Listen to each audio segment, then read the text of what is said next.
Scientists stumbled upon some live cells on Mars, but they started mutating and could wipe out all life on Earth. And if this creature ever reaches Earth, use every available resource to destroy it, or you will risk all human life.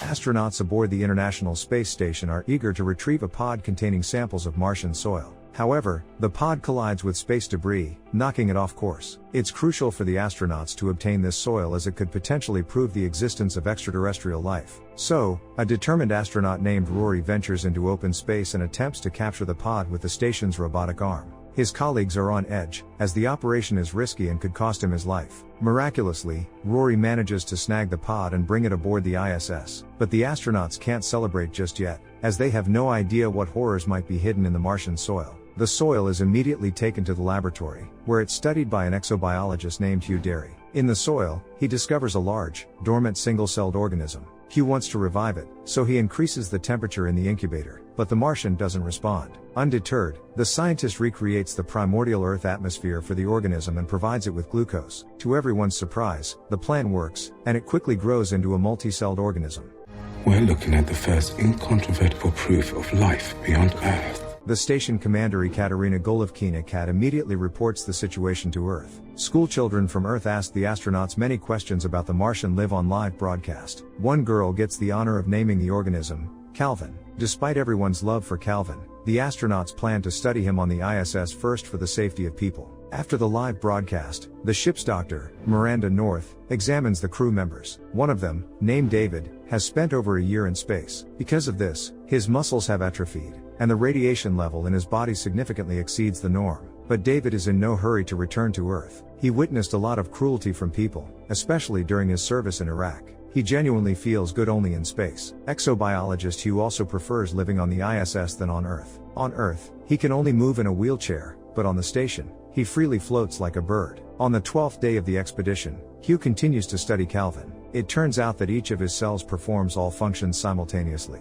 Every part of Calvin's body is both muscle, brain, and eyes. Hugh is fascinated by the development of his creation. The scientist reaches out to Calvin with a gloved hand, and the curious Martian reaches back, even dancing a little. In the evening, the whole crew gathers for dinner and celebrates their successes. Systems tech Sho Murakami is present at the online birth of his wife. It's a very touching and anxious moment for the man. In the end, Sher's little daughter is born, and he shows her on video to the rest of the crew. Today is a truly happy day for the crew, but they still have no idea what difficulties will follow. At night, Hugh plays with Calvin again. Now the bold Martian climbs onto the man's finger. Miranda, watching them, is concerned about Hugh's emotional state. It seems the man has become obsessed with the organism. On the 25th day, the astronauts are awakened in the middle of the night by an emergency siren. The sound comes from the laboratory because Hugh, in a moment of affection, improperly closed Calvin's incubator. Fortunately, the Martian didn't escape, but Miranda is terribly worried. It becomes clear that the astronauts fear Calvin and definitely don't want him to escape.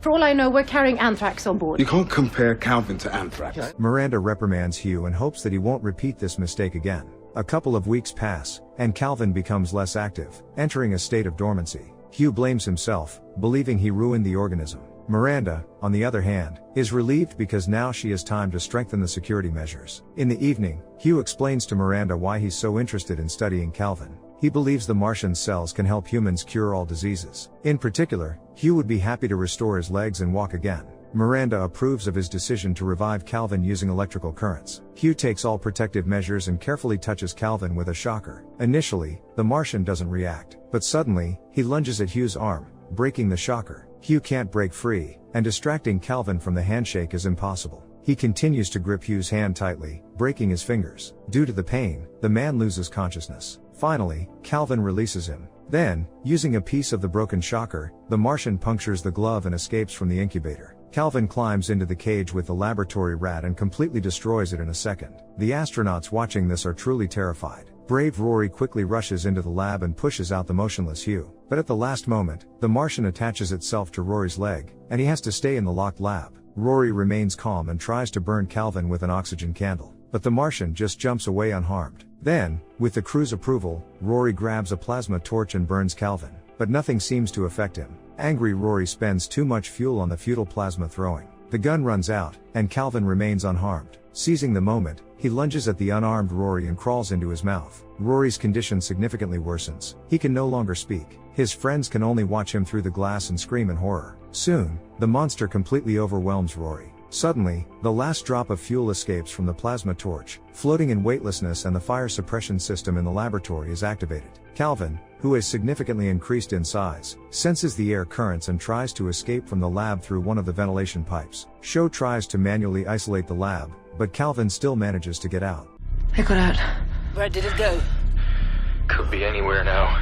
Captain Cat transmits a message to Earth about Calvin's escape and all the troubles on the ISS. But at some point, the signal with Earth is lost. Now, someone from the crew has to go into space to fix the external signal transmitter and restore communication with Earth. Cat decides to go herself, even though it goes against protocol. Everyone tries to talk her out of it, but she is determined. Miranda subtly discusses with Cat that, in case anything happens, no rescue pod should make it to Earth. David, overhearing their conversation, still doesn't understand what they're talking about. Cat goes into space and starts a direct diagnosis of the signal transmitter. It becomes clear that it shut down due to overheating because Calvin drank all the cooling fluid. This fluid also serves as a coolant for the spacesuits. At that moment, Calvin attacks Cat's spacesuit and squeezes her leg. She immediately closes the coolant valve so Calvin can't get back into the station. Then Cat struggles to make her way back to the airlock because the Martian disrupted the cooling system in her suit, and she can barely breathe due to the fluid. Cat risks jumping over a dangerous section and ends up next to the airlock. David is ready to launch her inside, but for that, Cat has to help him and turn the external handle. She's running out of time and Calvin attacks her again.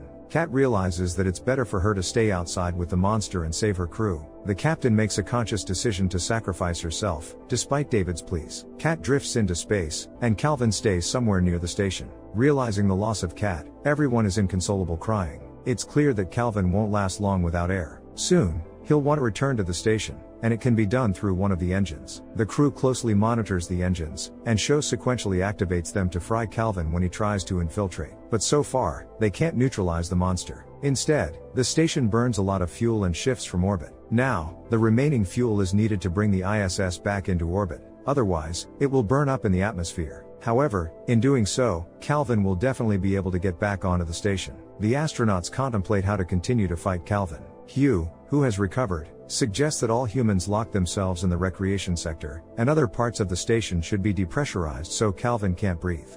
Exactly. No life support and no life.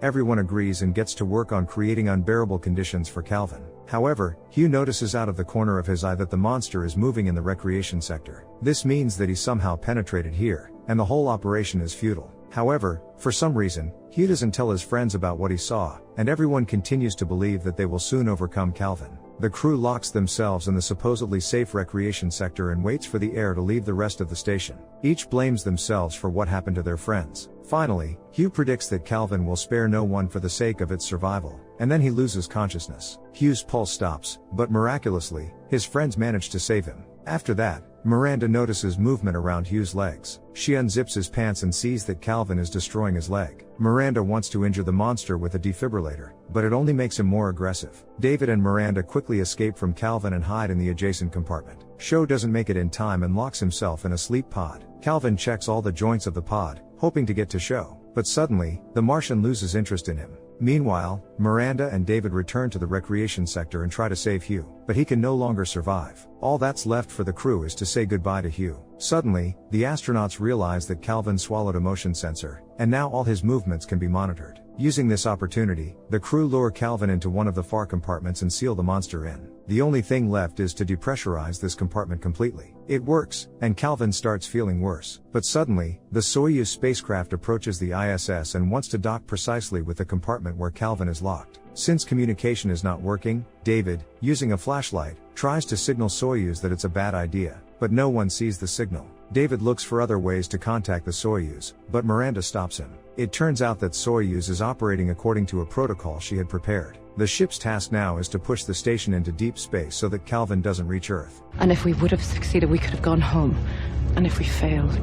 David understands the hopelessness of the situation and comes to terms with it. However, Sho, who has spent the entire time in the sleep pod, doesn't realize what's happening. He only hears the docking of the Soyuz. Sho immediately heads towards the Soyuz, unaware that there is no salvation, only a meeting with Calvin.